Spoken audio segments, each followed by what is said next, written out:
Salutare! Vă uitați la Un Music Hub, un proiect al Societății Antreprenoriale Studențești din Universitatea Națională de Muzică București, finanțat de Ministerul Educației prin Fondul de Dezvoltare Instituțională.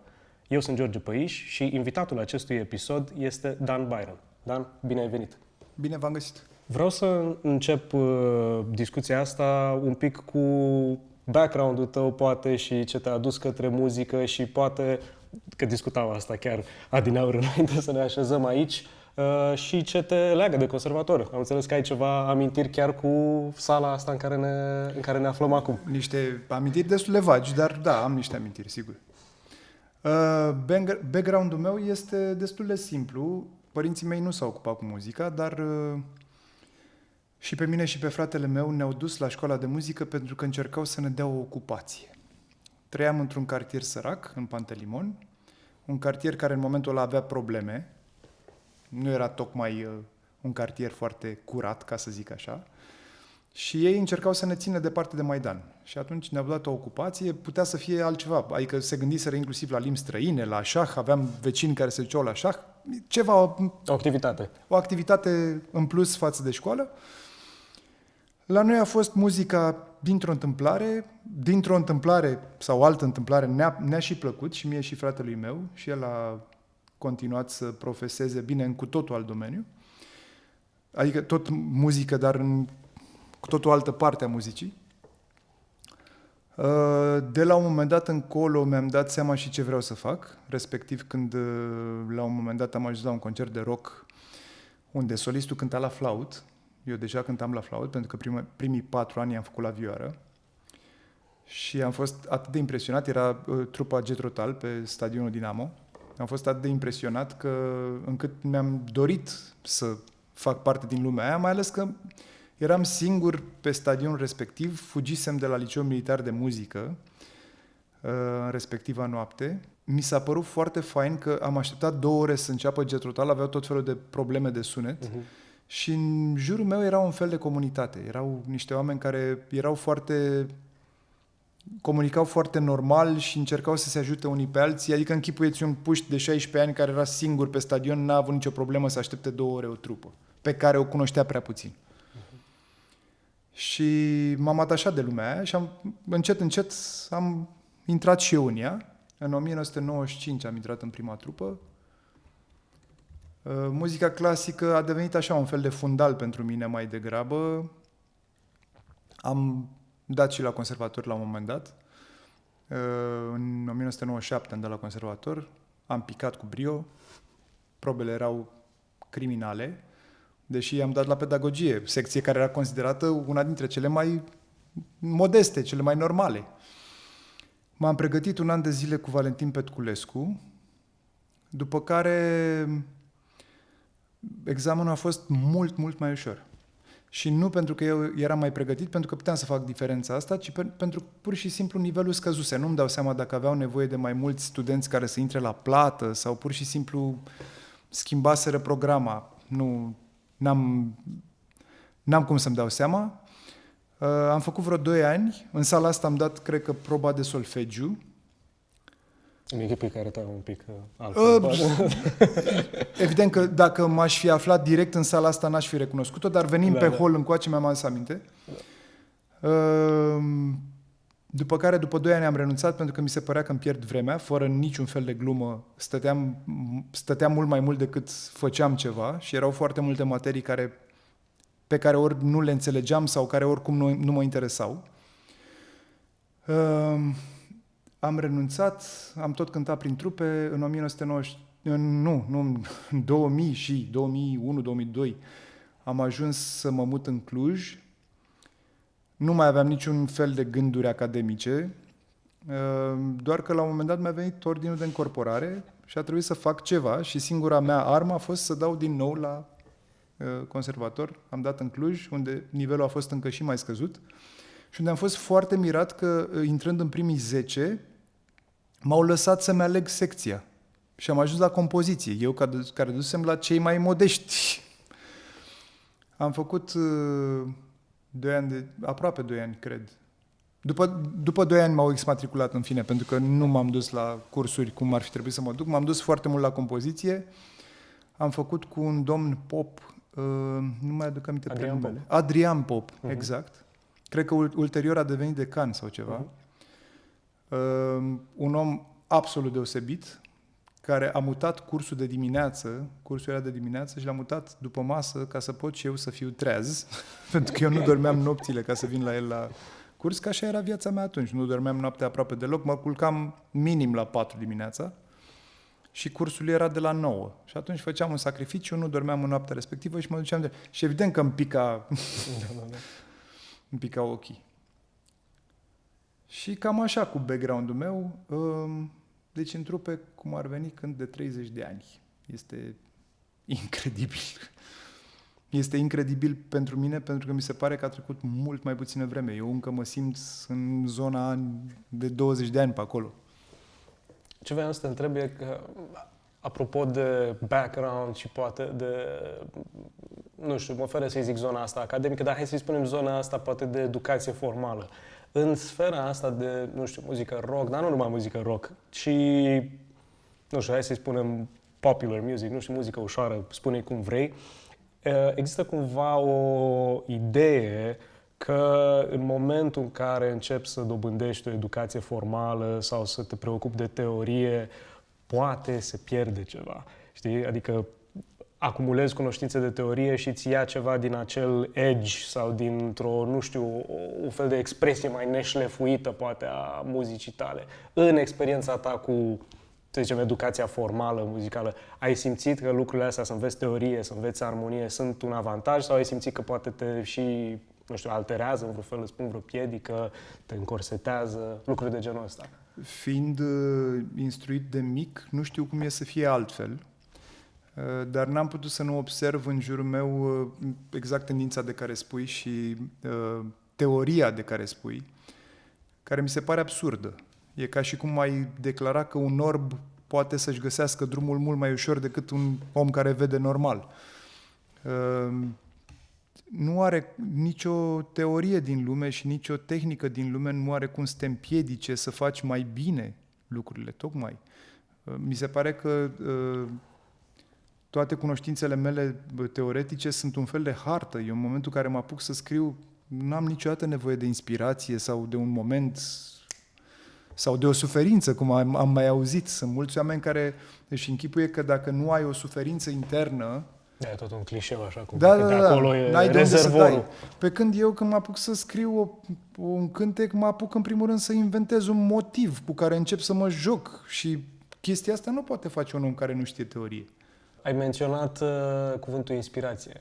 E importantă pentru tine inspirația, tot așa, mi se pare că e la fel cum și ideea asta pe care am amintit-o mai devreme, e cumva larg răspândită și ideea asta de inspirație pare așa, cum să spun, e ușor de mitologizat. Da, știi, da, că da, e da. artistul și relația cu inspirația, fie cum ziceai de suferință sau așa mai departe. Inspirația e o chestie care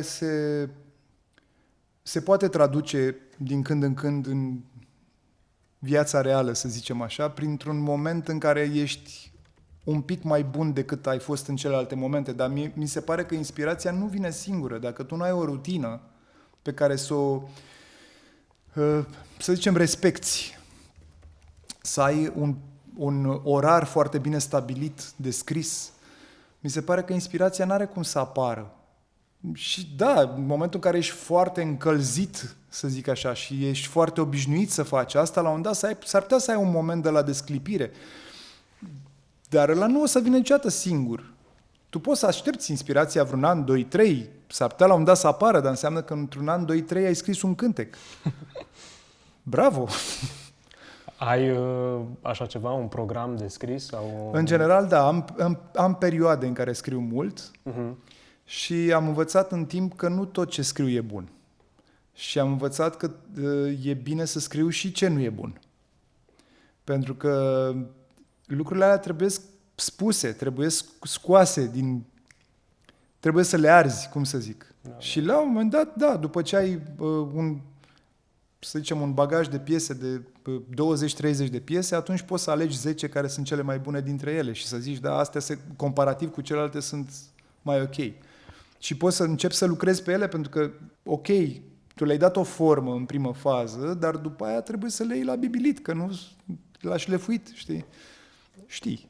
Da, dar e un proces așa continuu și, cum să zic, mi se pare că modul adevărat de a-ți da seama de asta e exact cum ziceai, lucrând. Fiindcă altfel e tentantă ideea asta, domnule, stau să-mi găsesc vocea. Dar n-ai cum să o găsești decât... Nefăcând nimic. Da. Clar. Și bine, mai e mitologia asta, că scrii din prima. Scrii din prima și e perfect. Nu, cele mai reușite piese sunt de obicei muncite mult timp până ajung în forma lor finală. Vreau să te întreb că spuneai că de 30 de ani în trupe. Cum vezi, nu știu dacă să folosesc cuvântul industrie, dar hai să-i spunem scena muzicală de acum față de... Sau cum s-a schimbat în acești 30 de ani de activitate și de cântat în trupe, în diverse formule, formații? Industria muzicală, că există, ea există într-o oarecare formă, s-a schimbat foarte mult. Dacă stăm să ne gândim ce se întâmpla în 1995, e incomparabil cu ce se întâmplă acum. Una la mână că erau mult mai puține trupe, de oricare fel ar fi fost ele. Erau mult mai puține care reușeau să scoată un album, să lanseze un album, pentru că toată procedura asta de înregistrare și lansarea unui album era o chestiune care depindea de niște case de discuri care erau prea puține sau deloc în momentul ăla. Aveam colosul Electric Record, care cred că era încă pe poziție, habar n-am, și începuseră să apară ușor tot felul de case de discuri mai mici, dar nu erau chiar case de discuri. Dacă mi-aduc aminte bine, în 1996 s-a adoptat legea dreptului de autor și după ce s-a adoptat legea dreptului de autor, câteva firmulițe de-astea mici care făceau casete pirat înainte și le vindeau la tarabe pe străzi s-au transformat într-un fel de case de discuri. Spre exemplu, Roton, care există și astăzi. Roton era o firmuliță care făcea casete pirat și le vindea la tarabă. Tot în timpul ăla, în perioada aia, a apărut Vivo, cred că Vivo se numea, care a și dispărut foarte repede. A încercat cu niște albume, a relansat niște albume mai vechi. Spre exemplu, primul album Timpuri Noi, ții minte că era relansat de Vivo pe casetă, bineînțeles că n-aveam, adică apăruseră CD-urile, dar cine avea CD player era bogat. Deci industria era foarte puțin prezentă. Spectacolele, spre exemplu, erau în general în săli de-astea foarte bine cunoscute, gen Polivalentă sau Sala Palatului, ori ca să ajungi să cânti acolo trebuia să ai un nume deja. Și era foarte greu să ți-l faci. Și acum vezi cumva că lucrurile au mers înspre o deschidere, înțeleg. Adică e o mai mare facilitate în zona asta. Sigur că este. Acum, eu nu zic că e foarte ușor să-ți faci un nume. Durează în general, pentru că lumea se prinde încet că existi. Eu am simțit, spre exemplu, cu Byron, am simțit după 10 ani că mai multă lume s-a prins că suntem acolo, existăm. Ca să nu mai zic că după ce am scos albumul 9 din 2019, au fost mulți care și-au asumat că este primul.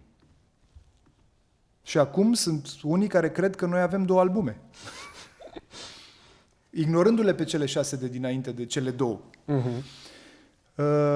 Dar asta e o chestie care se întâmplă natural și bineînțeles că depinde foarte mult și de ce muzică adopți și de ce resurse ai la îndemână. Că dacă te duci la, nu știu, la Global, spre exemplu, o casă de discuri mare de mainstream, probabil că ești mult mai pasibil să fii difuzat pe posturile de radio comerciale.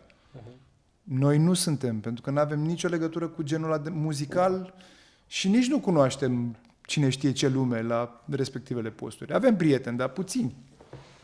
Mă gândesc cumva, acum o să spun o chestie așa care sună semi-poetic, utopic. Mă gândesc că totuși poate genul acela de mediu în care partea asta de logistică și mijloacele de înregistrare și de promovare și așa mai departe pică în seama unui label, să zicem, da, unei case de discuri, nu eliberează cumva poate artistul un pic mai mult ca să se preocupe mai mult de partea creativă. Ce vreau să întreb și unde vreau să ajung cu chestia asta? uneori, cel puțin eu, simt că în facilitatea asta mai mare pe care o avem acum, prin faptul că poți foarte ușor să fii artist independent, să îți faci singur promo și înregistrarea, mixul, masterul, toate chestiile astea, mi se pare că parcă se și trage de tine în mult mai multe direcții. Înțelegi unde bat cumva? Înțeleg foarte bine unde bați, pentru că în momentul ăsta artistul trebuie să facă de toate. Exact. Trebuie să-și facă și un PR deștept sau mai puțin deștept, trebuie să facă și grafică. Da, e o lume mult mai liberă cumva, dacă stai să te gândești. Cumva e mai greu pentru că riști să te pierzi în noianul de zgomot. E foarte mult zgomot în jur și e foarte greu să ieși, e un ocean. E foarte greu să ieși la suprafață, să se te vadă cineva. Că lansându-se mult mai multe chestii, multe dintre ele care nu sunt de calitate neapărat, e mai complicat să te vezi printre ele. Așa când se lansau 5 chestii pe an, era ușor. 5 chestii, 3 sunt așa, 2 sunt așa, sau una e mai bună, celelalte nu. Acum se lansează peste 100 de albume. Bine, se lansează peste 100 de albume în România de mulți ani. Cred că de 20 de ani, dacă stau să mă gândesc bine. Probabil că acum am sărit de 1000, habar n-am, cu toate trupușoarele astea mici, trupulețele. Dar pe de altă parte tot procesul a devenit mult mai simplu, pentru că poți să faci DIY, adică nu mai ai nevoie nu mai treci prin filtrul ăla să te vadă un A&R de la un cas de discuri și să zică ăsta e viitorul, nu știu, Dan Bitman. Nu mai ai nevoie de treaba asta, nu mai ai filtrul ăsta. Dar da, e greu să ajungi la public și să îl faci să înțeleagă că existi. E exact, de fapt, lucru pe care l-ai spus, faptul că trebuie să faci și partea de PR și toate lucrurile astea, nu știu, mi se pare, ai zis foarte bine de zgomot. Cel puțin eu așa o resimt uneori ca un fel de, cum să spun, ca un noise așa care parcă uneori mănâncă și din satisfacția părții efectiv de creație, când te preocupi și de zona asta de ambalaj, să zicem, poate, sau de vandabilitate. Vreau să te întreb ceva apropo de că e cumva tot în zona asta a mijloacelor de producție, să zicem, care sunt mult mai facile. Ce părere ai despre inteligența artificială? Că de multe ori, apropo de mersul ăsta de la casă de discuri care are acolo toate resursele către, nu știu, un laptop care e acum cumva chitara momentului, cum cândva cineva putea să ia o chitară, acum poate oricine să-și ia un soft de producție pe un laptop și să facă lucruri. Pare că și toată zona asta de AI e privită cumva ca o unealtă, ghilimele în cazul meu sunt destul de mari, creativă. Ea poate să fie o unealtă, cum spui tu, și poate să fie o unealtă foarte mișto. Și o să dau niște exemple, sau poate să fie un mijloc de a fi fake. Am niște amici care la un moment dat și-au făcut ceva cont pe nu știu ce aplicație de asta de AI și venind noi de la un festival din afara țării, la un moment dat plictisindu-ne că stăteam în aceeași dubă de multe ore, au început să compună cum ar veni piese și dădeau prompturi care mai de care, prompturi care se refereau de cele mai multe ori la cineva care era în mașină. Și îl puneau pe ăla să facă versuri în română despre respectivul sau respectiva, câteodată la mișto, câteodată să-l laude, câteodată să... Erau tot felul de chestii care erau gata în 3 minute și îți jur că de multe ori sunau ca niște piese obișnuite de la un radio comercial. Erau bine făcute. Ok. Mesajele erau glumițe la adresa câte unuia din dubă și prindeau în momentul ăla. Dacă ar fi fost date la radio, n-ar fi avut aceeași greutate. Dar, da, muzica se transformă și cred că în câțiva ani o să ajungă să fie ceva la îndemână. Vreau să ascult reggae cu vocea nu știu cui, Freddie Mercury, că am mai zis asta cu altă ocazie, Freddie Mercury cântând în spaniolă reggae despre George. Și îi dau câteva chestii despre tine și uite, ascultăm o piesă în felul ăsta. Dar nu are aceeași, cum să spun eu, ca... Mie mi se pare că e o latură care se va dezvolta separat.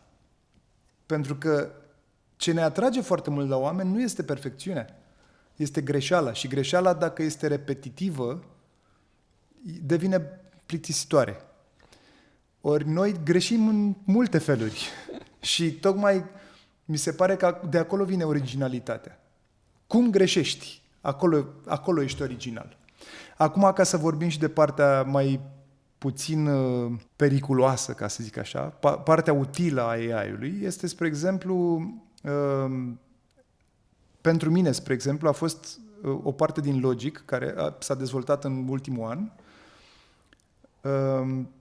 în care eu nu mai am nevoie neapărat să am lângă mine niște membri ai trupei ca să încerc diverse variante de ritm sau de groove sau de, nu știu, așa, ci pur și simplu pot să încarc în Logic exact harta acordurilor, pot să-i spun exact care sunt accentele principale la tobă, pot să-i spun exact ce să facă. Toba mare o vreau pe timpul 1 și toba mică sau premierul, cum zicem noi, pe, nu știu, timpul 4 doar, nu vreau pe timpul 3 cum e obișnuit, și pot să-i fac o mini-hartă. Și ăla îmi cântă partea de tobe ca și cum ar fi cam om. Ceea ce mă ajută. Dacă ar fi fost scrisă într-un MIDI, ar fi sunat destul de... Da. Dar în momentul în care sună atât de bine, îți vine să faci mai mult. Plus că e altă chestie când îi dai toboșarului, uite, cam asta trebuie să cânti. Da. Și asta zic că, asta e, mă rog, cu toboșarul e mai veche în Logic, dar au dezvoltat-o foarte mult și anul trecut, mi se pare, i-au adăugat pian și bas. Și tu poți face aceleași chestii, îi dai acordurile, îi spune astea sunt acordurile mele, vreau accentele să fie pe timpul ăsta și nu trebuie să cânți la bas sau să cânți la pian, ci el îți reproduce ce ai tu în cap. Și partea asta mi se pare foarte constructivă. Da. Că nu toți songwriterii au poate o clapă sau poate nu știu să cânte prea bine, poate știu să dea niște acorduri de atâta. Da. Și da, dacă știi un minim de teorie, trebuie totuși să știi ce să-i spui să facă. Știi ce să-i ceri, de fapt. Da. Dacă știi un minim de teorie, te poate ajuta foarte mult. Da, dar uite, asta e într-adevăr ce descrii, cel puțin mie, nu știam de asta că nu știu Logic, n-am lucrat în Logic, dar pare, știu, într-adevăr, un fel de unealtă, că e un fel de adjuvant pentru a produce un demo. Exact, care exact. la un moment dat... Va fi cântat de oameni. Da, și care nu vor încerca în mod activ să reproducă neapărat lucrul ăla. O să înțeleagă intenția. Exact. Că la muzica ușoară, cum zicem noi, de cele mai multe ori partitura este doar, dacă există partitură, este doar îi explici pattern-ul pe care urmează să-l cânte respectivul instrumentist. Și el se joacă cu pattern-ul ăla. Și de altfel și în partituri, de multe ori dai pattern-ul și următoarele le pui din astea repetitive și spui simile sau ceva. Da. Că nu trebuie să facă identic. Tocmai din joaca aia lui cu respectivul pattern iese ceva fain. Chiar voiam să ating subiectul ăsta și mă bucur foarte mult că l-ai deschis. Apropo de tot lucrul ăsta în trupe și de, cum să spun, zona de compoziție. Crezi că funcționează genul ăsta de abordare democratică în creație? Sau cum vezi tu lucrurile astea? Vii tu cu un schelet? Se creează colectiv? Depinde de relațiile pe care le au trupeții între ei. De cele mai multe ori e bine să existe o locomotivă, să existe unul care e mai creativ și care vine cu idei, că altfel s-ar putea să stagneze. Dar am descoperit în timp că o colaborare continuă e cea mai bună idee, pentru că tu poți să vii cu o piesă aranjată, orchestrată într-un fel, dar în momentul în care fiecare instrumentist ia bucata respectivă și începe să o reinterpreteze, îi adaugă un plus. Chiar dacă tu ai venit cu orchestrația finisată, cum ar veni, plusul ăla ține de personalitatea fiecăruia, personalitatea muzicală a fiecăruia. Și de acolo se naște chimia unei orchestrații. Că așa e sec, adică da, poate să fie interesant, dar în general e sec. Ce poți să faci prea mult cu niște pattern-uri? Da, și simți cumva, sau cel puțin în experiența mea de cântat în trupe, cel puțin în zona asta de muzică, se pare că oamenii mai degrabă se crispează în fața unei partituri decât să-i... Spre deosebire de clasic, unde uneori, fără partitură, muzicianul, dacă îl pui să improvizeze, e cumva reticent. În zona asta, dimpotrivă, pare partitura așa un Era și un soi de anecdotă, că dacă vrei să faci un chitarist să se oprească din cântat, îi pui o partitură în față. Dacă vrei un pianist să-l... Așa, iei partitura. Eu știam cu toboșarii asta, că dacă vrei un toboșar să nu mai cânte nimic, îi pui o partitură în față. Al nostru cântă cu partituri de cel mai multe ori, pentru că are foarte multe chestii de învățat în paralel și uneori nu le ține minte pe toate. Dar, ca să continuăm subiectul de mai înainte, sunt trupe care funcționează altfel. Sunt trupe care funcționează, se întâlnesc la sală de repetiții și încep să se joace cu ceva. Nu contează cu ce. Și la un moment dat încep să ajungă la niște concluzii împreună. Asta nu înseamnă, spre exemplu, că versurile sunt scrise la comun neapărat. Adică există la un moment dat cineva care face ordine în treaba aia, cineva care scrie versuri și așa mai departe. Dar tocmai faptul că nu există o regulă mi se pare că e fain. Da, e un mod cumva poate mai fluid. Exact, și poate să fie diferit abordarea de la piesă la piesă. Ceea ce e și mai fain. Te consideri un band leader? Mai mult sau mai puțin. Acum, cumva, trupa numindu-se Byron și Byron fiind porecla mea de mulți ani, cumva se subînțelege că aș fi lider. Dar nu încerc să fiu lider. Eu sunt în general omul care scrie cântecele, iarăși nu e o regulă, dar eu sunt ăla care scrie mai mult și atunci, în general, sunt cântece scrise de mine. Și să zicem că sunt, împreună cu Sergiu Mitrofan, cu tipul de la Clape, sunt cel mai constant în trupa asta, pentru că sunt de la început. Noi doi suntem singurii care suntem din prima formulă. Dar nu mă consider un lider în sensul ăla. Acum facem... De obicei, luăm democratic decizii. Și dacă nu e majoritate sau nu ne înțelegem, nu mergem pe o cale dacă nu toată lumea e ok cu asta. Podcastul fiind un proiect al Societății Antreprenoriale Studențești, voiam să te întreb și despre aceste cuvinte pe care poate nu sunt neapărat asociate, știi, în special cu sfera de muzică rock, mă gândesc.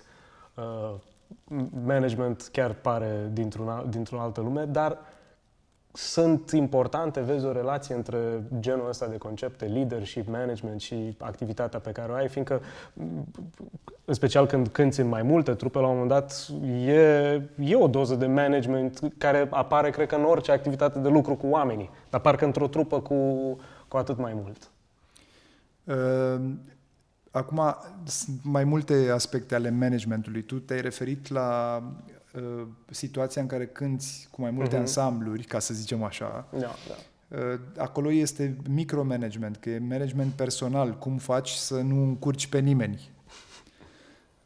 Dar managementul la modul general în industrie și în muzica rock sau muzica pop, hai să zicem, ca să nu zicem ușoară, că ne crispăm toți, în muzica pop, managementul înseamnă un pic altceva. Înseamnă, în primul rând, o direcție. Înseamnă că există un om care vede un pic la rece niște tendințe și ia niște decizii despre direcția trupei respective, despre unde e mai bine să cânte, când e mai bine să cânte, câte multe concerte are, cât costă. Tot felul de de-astea pe care noi, artiștii, nu prea știm să le luăm. Că, sunt trupe care au managementul făcut în interior, adică în trupă. Dar sunt puține cazuri. Sunt și mai puține cazuri în care chiar funcționează. Bine, știu că de la un moment dat David Bowie își făcea propriul management. Dar David Bowie era un personaj un pic altfel decât noi. Avea o viziune din start un pic diferită. Era un tip foarte deștept, în primul rând, foarte cultivat. Chiar vreau să te întreb, apropo, că voiam să mai discut un pic cu tine despre procesul tău componist, procesul tău creativ.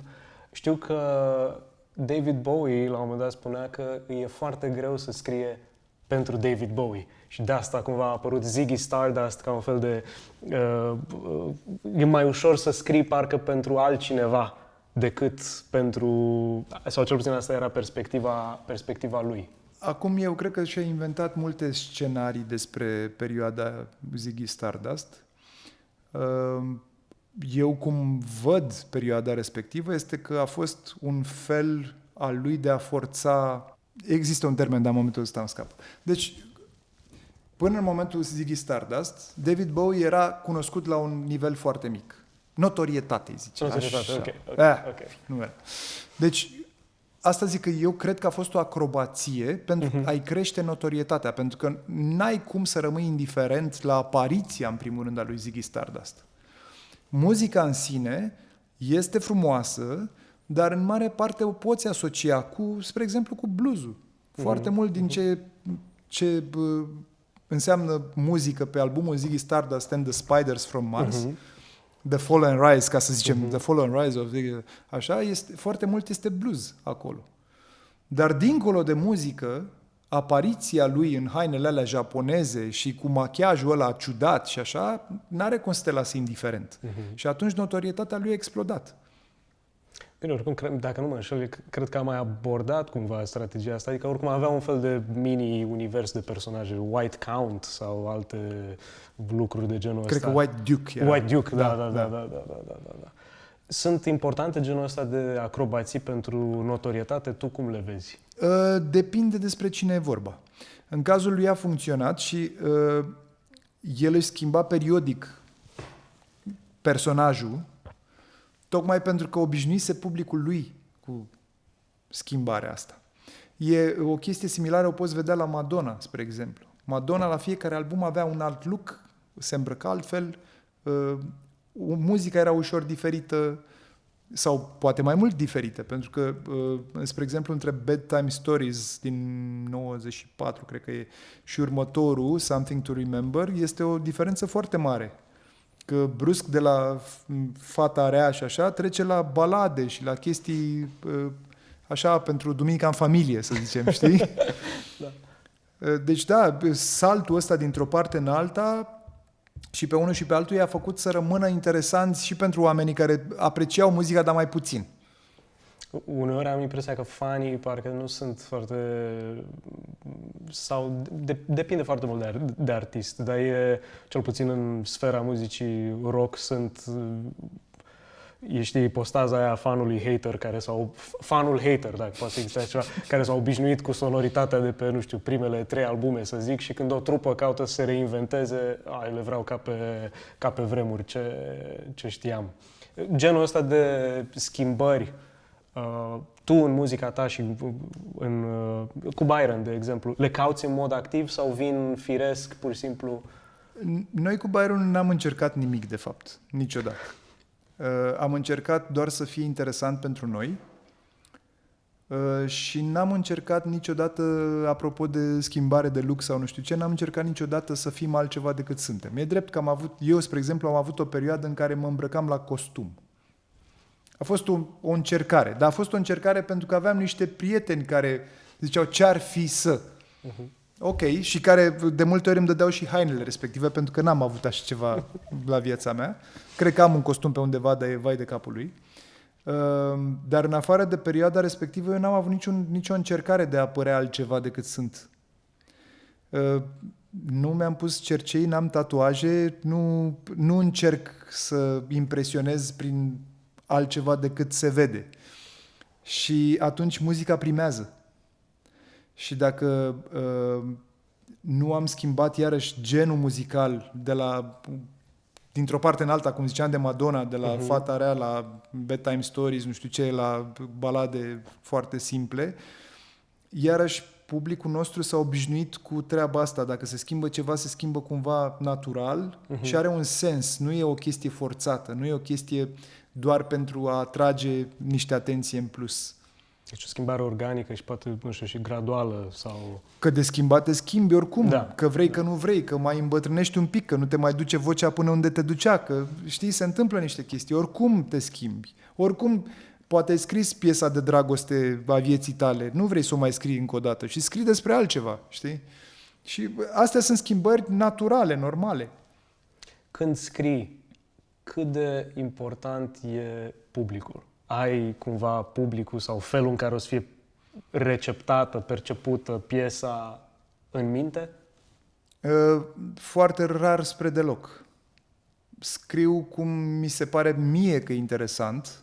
Dacă ar fi publicul de care spui, m-aș pune pe mine în publicul ăla și cum aș recepta eu piesa respectivă.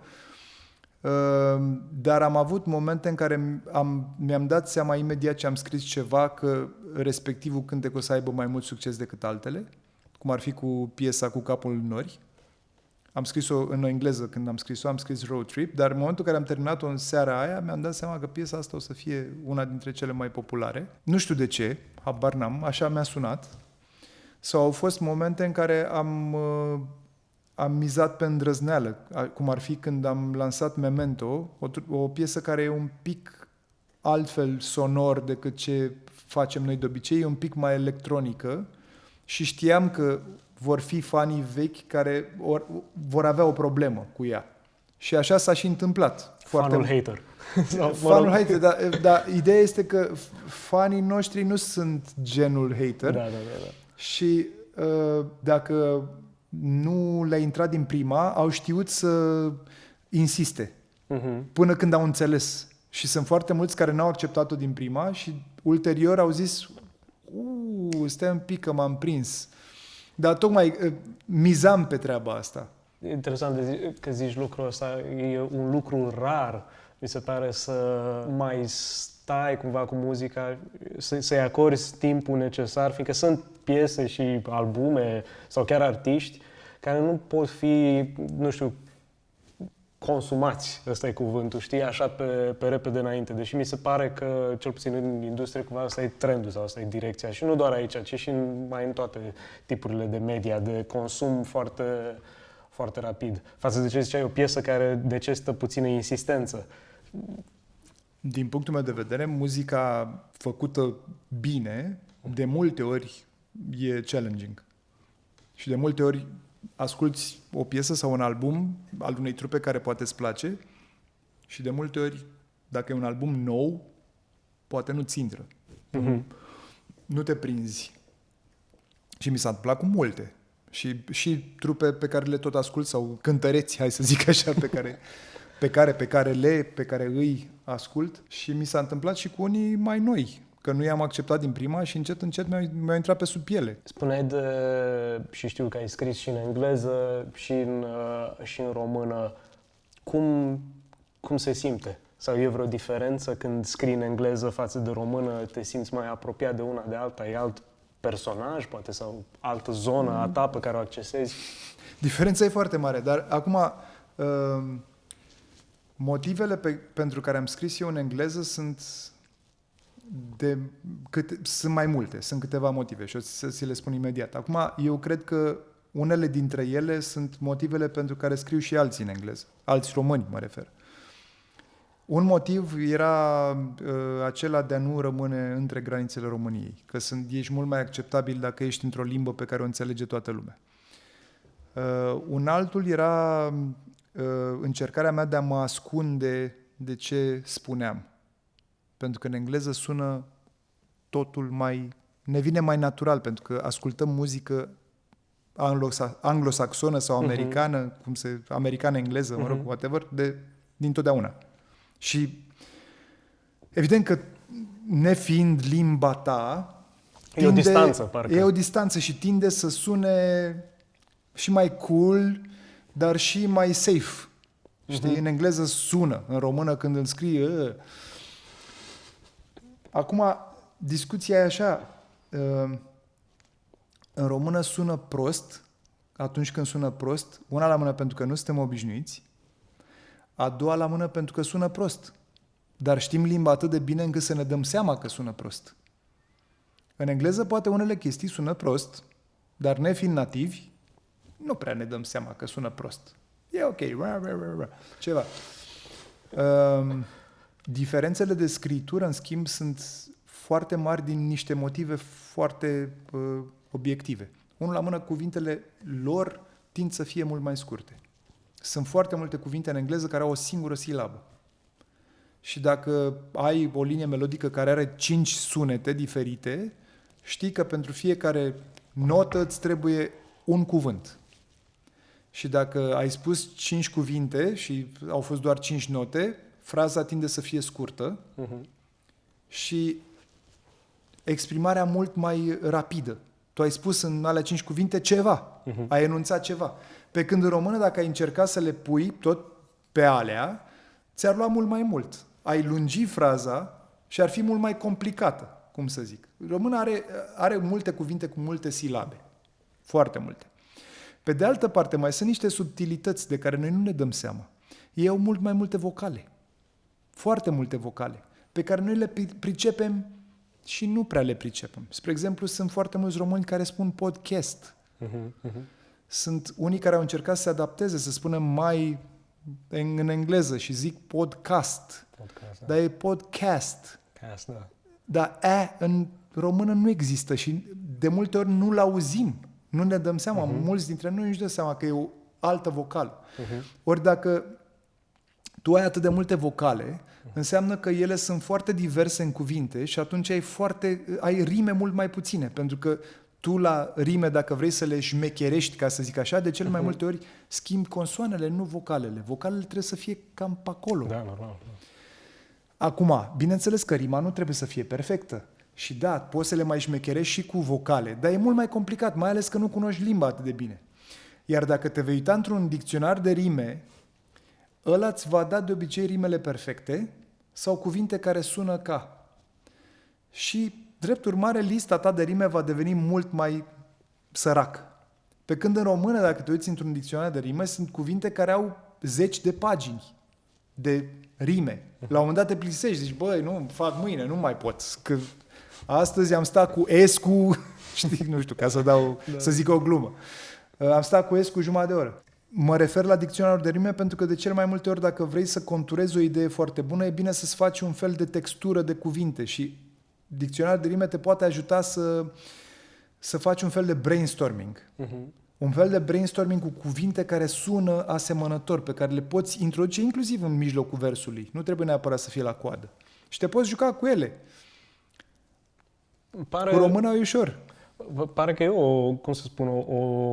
o componentă de asta chiar de craft, de meșteșug. Da, absolut. Și în partea asta de text. Absolut. Absolut. Ce primează pentru tine în procesul creativ, textul sau partea muzicală?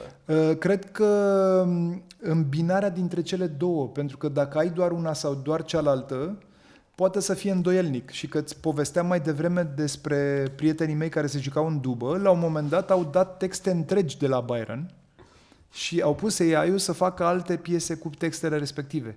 Nu mai era la fel, nu mai era același lucru. Nu mai spuneau la fel de multe, pentru că brusc muzica devenise ceva mult mai comun, nu aș putea să zic ușor, că de multe, pe unele le-au făcut metal de ăsta, progresiv, nu știu ce, erau complexe cumva, dar nu mai era niciun fel de conexiune între muzică și text. Da. Și da, nu funcționează. Și nici invers nu funcționează. Dacă ai o muzică foarte bună și textul lasă de dorit, de multe ori te lasă cu un gust amar. Nu. Dar acum avantajul celor care nu ascultă texte. Sunt foarte mulți care nu ascultă texte. Care poate percep așa o expresie sau un cuvânt din când în când și dacă sună bine pe melodia aia, e ok. Că discutam la început de inspirație. Ce te inspiră când scrii? Și nu mă refer neapărat la o chestie punctuală. Poate există, nu știu, anumite domenii sau activități, literatură, poate film. Orice se întâmplă în jurul meu, orice simt. Am scris, nu știu, era perioada când Dragnea era foarte la putere și făcea tot felul de prostii și n-am putut să nu îi scriu o piesă. Nu i-am scris-o lui, i-am scris-o în general politicianului român, dar are legătură cu el pentru că noi tot mergeam în Piața Victoriei și protestam, iar el a spus despre noi atunci că suntem niște șobolani. Exact cum spusese Iliescu despre golani. Și n-am putut să nu scriu o chestie referitoare la asta și a ieșit o chestie în care suntem și noi, dar e și el.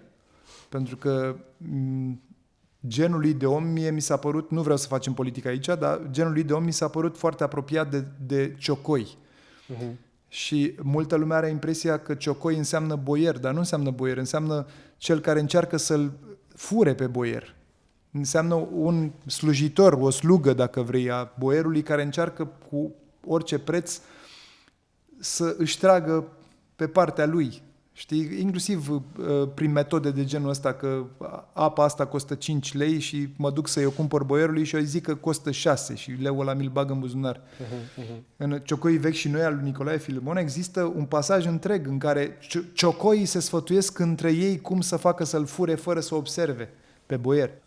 Și am scris o piesă care se numește Șobolani și ciocoi, punând cele două chestii împreună, cumva. Și, bine, piesa e, ți-am zis, în general despre politicienii români și ce mă deranja foarte tare în momentul ăla era că politicienii români parcă nu știu să vorbească românește. Ei sunt reprezentanții noștri, dar nu știu să vorbească. Sau cei care știu să vorbească, vorbesc atât de elevat că nu înțelege nimeni. Știi? E un limbaj de lemn, așa poate. Da. Și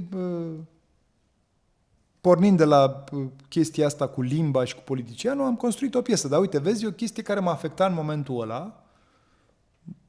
Nu ai zice că e o treabă obișnuită și am scris despre ea.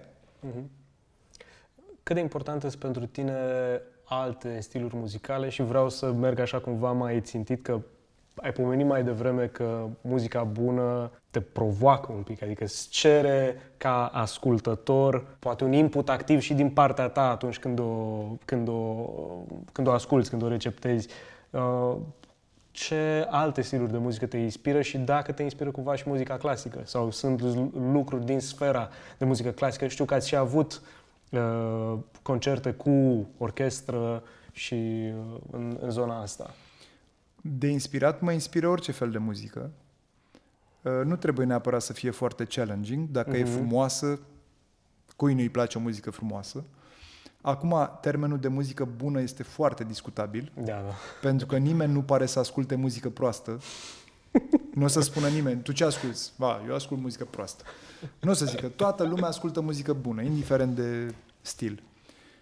Mi se pare că tocmai ascultarea multor genuri te face un pic mai deschis și te inspiră, fără să vrei mai mult, să scrii tot felul de chestii care poate n-au legătură cu ce ai făcut până atunci. Iar cu muzica clasică, da, am avut niște concerte cu orchestră, iar acum în noiembrie, pe 4, avem Sala Palatului cu orchestră și de data asta mi-am încordat mușchii și am zis scriu eu. Acum, să scrii pentru orchestră nu e chiar la îndemână și tu știi asta, mai ales dacă nu înțelegi cum funcționează orchestra. Nu mai aveam de gând să mă mai apuc acum de studii și să fac iar nu știu ce conservator și așa. Plus că erau foarte multe materii care nu mi-ar fi ajutat cu nimic în treaba asta, și mai era un aspect, mă grăbeam. Pentru că noi am luat decizia în noiembrie-decembrie anul trecut pentru toamna asta. Și am zis, scriu eu, dar stai că văd cum fac. Și am zis că las că învăț să scriu pentru orchestră. Și am găsit un curs în 2 părți la Berkeley, online. M-am înscris, am făcut 6 luni de curs. Foarte frumos, foarte bine. .ochit.lovit. Exact. Funcționează, mi se pare că funcționează foarte bine pentru că ei nu au insistat cu nu știu ce amănunte. Sunt câteva tehnici pe care ni le-au predat ca amănunte, dar ei ne-au făcut să privim în ansamblu orchestra și să înțelegem cam cum funcționează fiecare bucățică din ea. Și de vreo 3 luni încoace scriu la partituri că așa. Sunt încă părți pe care nu le înțeleg. Presupun că o să le înțeleg mai bine la repetiții. Îmi place foarte mult pentru că mi se pare că paleta sonoră este mult, mult mai mare. Pe de altă parte, am început să înțeleg mai bine ce facem noi învățând să scriu pentru orchestră și abia aștept să se întâmple. Acum mai am de scris bisul. Am scris tot concertul și mai am de scris bisul și trebuie să redactez partiturile, pentru că sunt atât de paranoic încât vreau să le redactez eu ca să fiu sigur că e tot unde trebuie. Probabil că la un moment dat o să-mi dau seama că mă depășește, dar hai să vedem, poate nu. Cred că e și o provocare, sau cel puțin la multe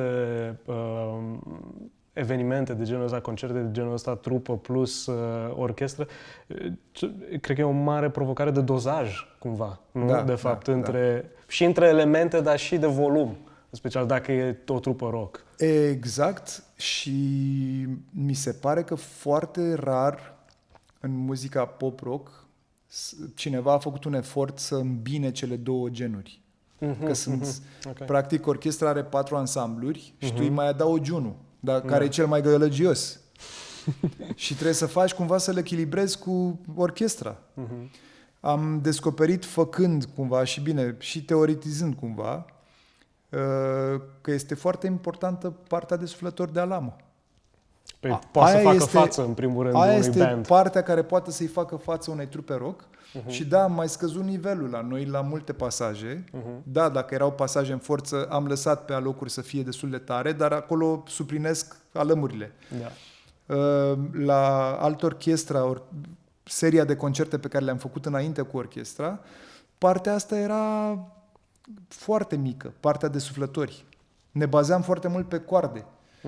Și a sunat ok, a fost bine, au fost niște orchestrații interesante, nu făcute de mine. Spre exemplu, fostul nostru coleg de trupă, Dan Georgescu, a scris niște partituri splendide, neavând cursul de la Berkeley, nefăcând conservatoriu, bine știind muzica, adică la fel a făcut școală de muzică de mic. Dar probabil că a citit foarte mult despre asta în perioada respectivă și a scris niște chestii de inspirație extraordinare. Numai că el n-avea pe ce să baza. În momentul în care intra distorsul, era distors și asta e. Și ne întâlnim după aia, că mai știu ceva.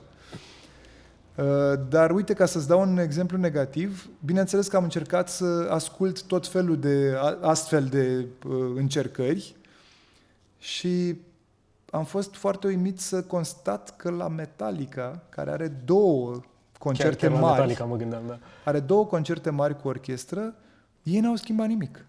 Da. Sound-ul Metallica e sound-ul Metallica și bine, pot să înțeleg până la un anumit punct. Dar ei n-au schimbat o notă, n-au încercat să adapteze absolut nimic și este un zid de distors și de tobe și de voce De Metallica. așa de Metallica, în spatele căruia se mai vede din când în când o orchestră așa, suntem și noi pe aici, și e penibil. Da. Că parcă vrei mai mult totuși, adică vrei să se îmbine și dacă vrei să se îmbine și ea fac eforturi să facă niște pași în partea asta și tu trebuie să faci niște pași spre ei. Da, Spre exemplu, în concertul ăsta eu nu cânt la chitară electrică, de fapt nu cânt la niciun fel de chitară. Sunt destui instrumentiști, nu trebuie să fac eu asta. Și se simte power-ul în momentul în care, cel puțin pe mock-up-uri, știi? În momentul în care intră distorsul cu tromboni și cu tubă și cu așa, se simte puterea. Da. Împreună. Da, ai punctat foarte bine asta, exact. Să nu fie, știi, un band de rock plus ceva pe acolo, care uneori ajunge, dacă nici nu răzbate sonor, să fie doar așa un fel de figurație foarte complicată. Exact. Să fie exact o îmbinare făcută cu cap și coadă. Vreau să te întreb că zona asta de muzică rock e foarte, sau o idee care e foarte des asociată cu sfera asta muzicală este aceea de autenticitate. Rockerii sunt cumva autentici sau e un cuvânt important parcă pentru sfera asta. Ce înseamnă pentru tine? Îl vezi așa? E un cuvânt important? E foarte discutabil, să știi. Pentru că și în muzica rock sunt cei mai mulți muzicieni de muzică rock încearcă să emuleze alte trupe de rock pe care le-au ascultat sau pe care le ascultă. Și sunt unele cărora nu prea le iese. Sunt unele trupe care încearcă să emuleze altceva și neieșindu-le sunt originale. Ok. Uite, îți dau exemplu The Ramones. The Ramones încercau să cânte rock and roll și le-a ieșit punk. Da. Pentru că n-au putut să cânte rock and roll. Adică așa au putut ei să cânte rock and roll și a ieșit alt gen muzical. Care erau americani, nu? The Ramones. Cred că american, da. Da, trăiam cu impresia că Americani sau Păi trăiam pe impresia că sunt britanici, nu știu dacă de Ramones, dar era o surpriză de asta undeva. Da. Dar ce ne interesează în discuția asta este cum au ajuns ei la... Da. Și sunt sigur că sunt mulți alții care fac asta. John Mayer spunea într-un interviu că multe dintre piesele lui sunt încercări de a scrie piese în genul cutărei trupe sau cutărui solist. Și dădea un exemplu la un dat, uite, piesa asta, pentru piesa asta am încercat să scriu o piesă YouTube, dar nu mi-a ieșit, adică așa a ieșit. Și de-aia e originală, cumva. Știi? Incapacitatea noastră de a imita. Uite, greșeală. Știi că Da, tot vorbeam da. de AI. Dacă îi dădeai AI-ului să facă o piesă YouTube, să făcea o piesă YouTube.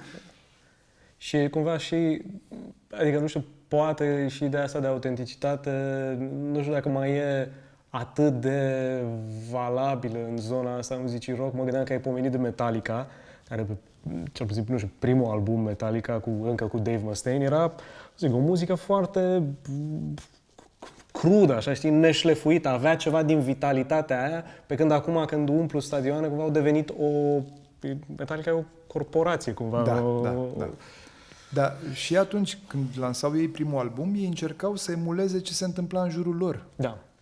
Și așa au putut ei să emuleze. De acolo originalitatea. Ce sfaturi ai da, dacă ai da, poate unor, nu știu, poate unor studenți care urmăresc episodul ăsta, apropo de toată zona asta de a fi artist independent, de a te duce spre zona asta, poate care este de, cum ziceam, hai să-i spunem popular music, ca să nu, cum ziceai, să nu folosi muzică ușoară neapărat, sau poate chiar de rock, o sferă poate alternativă, da, care nu e neapărat mainstream. Nu cred că există vreun sfat valabil vreodată. În schimb, ce pot să spun este că pentru orice fel de întreprindere de genul ăsta trebuie să te încarci cu răbdare.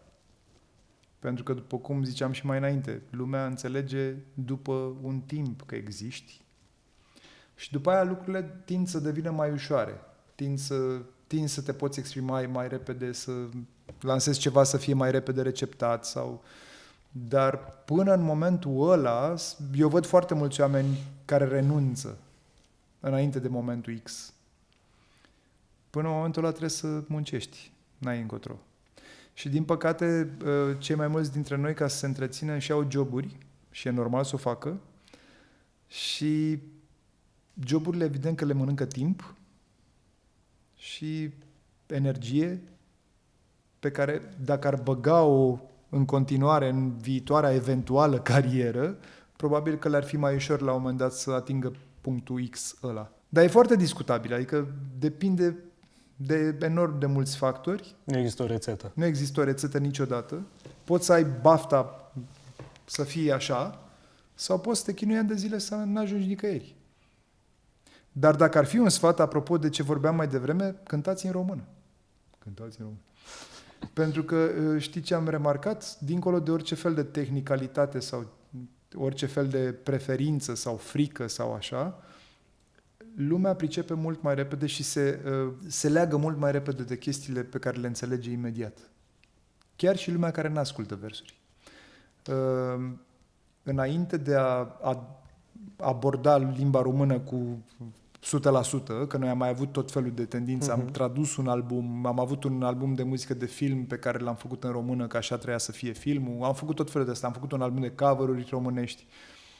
Dar 9 a fost. Abia de la 9 am început să fim asumați 100% în română și dacă înainte dura în jur de un an să te prinzi că albumul respectiv a prins sau că lumea începe să-l cunoască, de la primul single de la 9 am avut aceeași senzație după o zi. Am lansat Anima, prima piesă, primul single, a doua zi am avut concert la Iași. Toată sala cânta vers cu vers. Noi lansasem piesa cu o zi înainte. La engleză nu mi s-a întâmplat asta niciodată în România. Bine, nu mi s-a întâmplat nici în altă parte că n-am avut ocazia, dar asta e altă discuție. După cum ziceam, engleza era după circa un an, începeau să cânte cu tine, unii, nu toți, și așa, timid. Cu româna n-a fost așa. Și da, sună cringe de cele mai multe ori. Dar ce fac eu, spre exemplu, că și mie îmi sună prost de multe ori, dar bine, acum deja am multă experiență și înainte să scriu în engleză am scris în română o perioadă, ce fac eu este să repet, să trec printr-un text de multe ori până ajunge să nu mai sune cringe și să modific, evident. Modific ce mi se pare că nu sună bine. Și evident că în momentul în care începe să-mi sune bine, știind română mai bine decât știu engleză, atunci sună bine pentru toată lumea, nu numai pentru mine. În încheiere aș vrea să îți propun să-mi dai așa 2 selecții, te întreb de prima, dacă ar fi să faci o carte de vizită muzicală pentru Byron, din 3 piese pe care trebuie să le alegi ca fiind reprezentative, cineva vrea să afle, să descopere Byron, care ar fi acelea? Păi să zicem că ar fi 2 care sunt foarte populare, ar fi Cu capul în nori și Consumatori de vise, care sunt number one pentru noi de niște ani. Și probabil că aș pune pe cartea de vise și ceva mai puțin popular, sau mă rog, mai puțin popular decât astea, dar care e cumva o declarație artistică. Aș pune În infern. În infern. O piesă lungă, mult mai lungă decât orice alta pe care am lansat-o vreodată, care nu e tocmai happy. Știi? Ok. Și dacă cumva ar fi prin nu știu ce împrejurări să ajungi pe insulă pustie și ar trebui să iei cu tine doar 3 albume pe care să le asculți cumva. Mamă, ce greu! Ți-am dat greu. Care ar fi acelea? Acum, m-am gândit că 3 piese ar fi mai greu, de-aia am zis 3 albume, că da, 3 albume ar fi mai acceptabil, dar e foarte, foarte greu să-ți iei doar 3 după tine. Este un album de la Roger Waters care m-a bântuit ani de zile. Roger Waters care are niște păreri politice foarte îndoielnice în momentul de față, dar mai spune și adevăruri din când în când, dar mă rog, încerc să mă țin cât de departe pot de discursului politic. Culmea că pe albumul ăsta face multe referiri la război și la politică. Albumul se numește Amused to Death și e lansat în 92 și un album care efectiv m-a bântuit ani de zile, pentru că are niște, lăsând la o parte versurile care sunt foarte mișto, are niște părți muzicale excepționale. Și a încercat să cumva să refacă Pink Floyd-ul nerefăcând Pink Floyd-ul. Și în loc de David Gilmour avem Jeff Beck la chitară, care este un coleg de generație, chiar cred că era un pic mai mare decât ei. Are niște bucăți de chitară excepționale. Ăla e unul dintre ele, să zicem. Aș lua ceva care să fie mai nou și nu știu, uite, aș lua un album de la Billie Eilish, poate primul album Billie Eilish. Okay. Cum se numește? When we go to sleep, where do we go when we go to sleep? Ceva de genul. Așa. Îl știe toată lumea, am luat toate gremurile din lume. Și probabil că mi-aș lua Damien Rice, My Favorite Faded Fantasy, care este un album de doar 8 piese, dar mie mi se pare o capodoperă. Asta ce mi-a venit pe moment. Da, sigur, îmi dau Data seama. viitoare, când o să mă întrebi, o să spun altele. Sigur. Îți mulțumesc foarte mult că ai acceptat invitația noastră și pentru... Mulțumesc pentru invitație. Pentru această discuție. Îți mulțumesc mult. Ați urmărit Un Music Hub, un proiect al Societății Antreprenoriale Studențești din UNMB, finanțat de Ministerul Educației prin Fondul de Dezvoltare Instituțională și realizat cu ajutorul partenerilor Mob Expert și Fabrica de Decoruri. În încheierea acestor episoade avem numere muzicale asigurate de către câștigătorii concursului de proiecte antreprenoriale organizat de SAS UNMB în această ediție sub titlul de Soundtrack pentru Comunitate. Câștigătorii prezenți în acest episod sunt Andreea Rotaru și cu Bogdan Știrbu, masteranzi la UNMB la compoziție pop. În formula de scenă, Dea Elena și cu Dante, compoziție și voce, acompaniați la pian de Adrian Chiselev și cu ajutorul lui Jordan pe partea de sunet și recording, vor prezenta piese proprii într-un format de live looping. Audiție plăcută!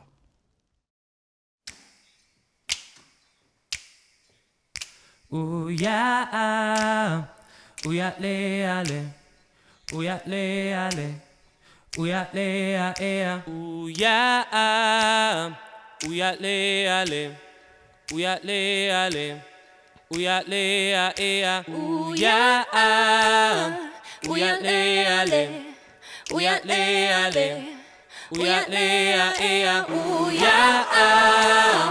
uya le ale, uya le ale, uya le a ea,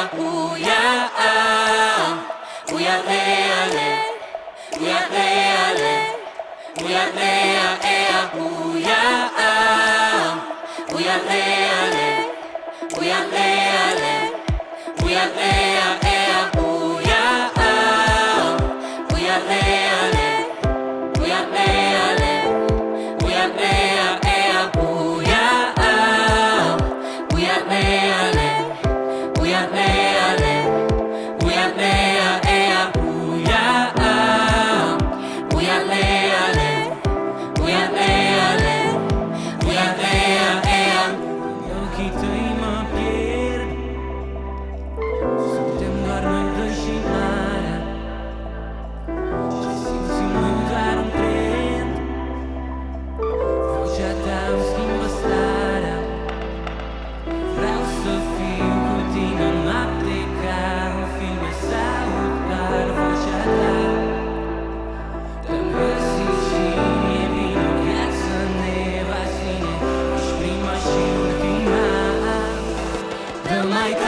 N-am curaj să-i spun numele. Într-o noapte mi-a uitat buzele, mi-a lăsat lacrimi pe pernă cadou. E doar el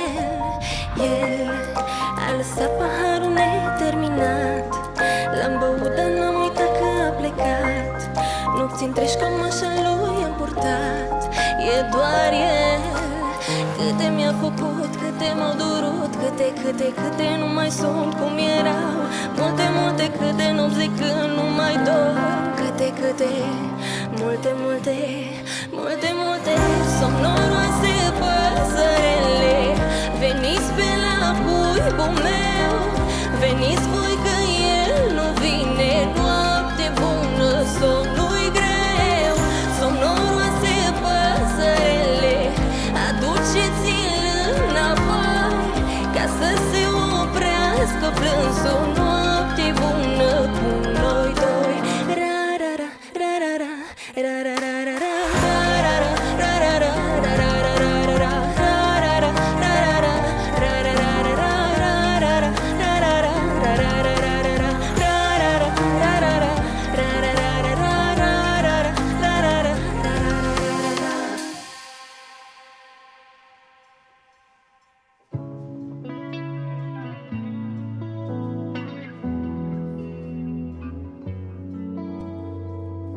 Bună, ce faci, cum ești? Sper că te simți mai bine. Nu ne-am văzut de mult, oare eu te strânge în brațe ca mine. În fiecare seară spuneai că o să ne mai doară și că o să fim fericiți într-o zi. Dar noi nu știam că tu o să fii cu el, iar eu o să fiu cu ea. Ai fugit de mine în brațe străine, ai fugit și nu te-ai dat înapoi. N-am fost să fie nici o amintire departe de noi. Ai rămas un ecou în inima mea, ești doar o străină pe care știam că vai pleca. Dragă din viața mea, tu cu el, eu cu ea, dar nu te mai pot uita. Spune-mi, te iubește mai bine, cum te trezești fără mine. Spune-mi dacă poți să mai schimbi ceva. Ai rămas un ecou în inima mea, ești doar o străină pe care știam cândva.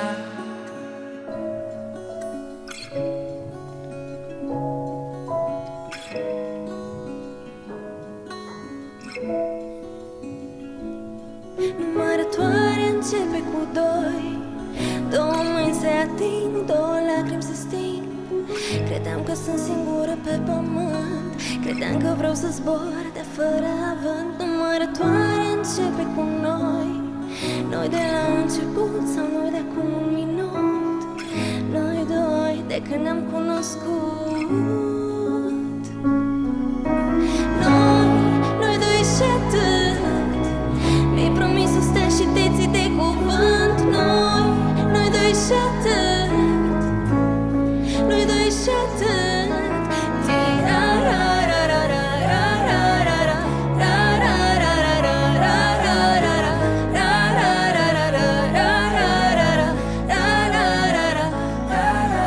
Noi într-o lume de flori și culoare. Noi doi ne găsim oriunde sub soare.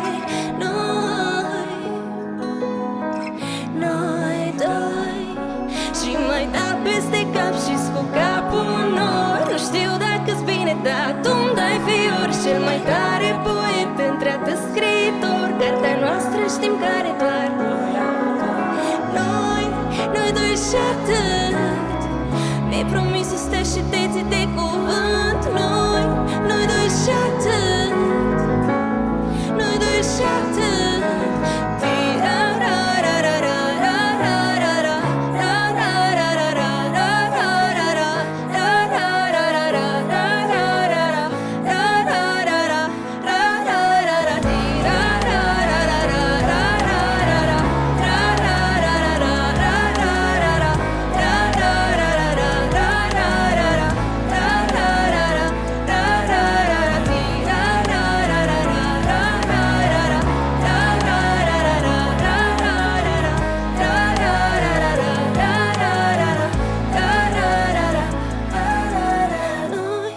Noi doi și atât. Mi-ai promis să stai și te ții de cuvânt. Noi doi și atât. Noi doi și atât.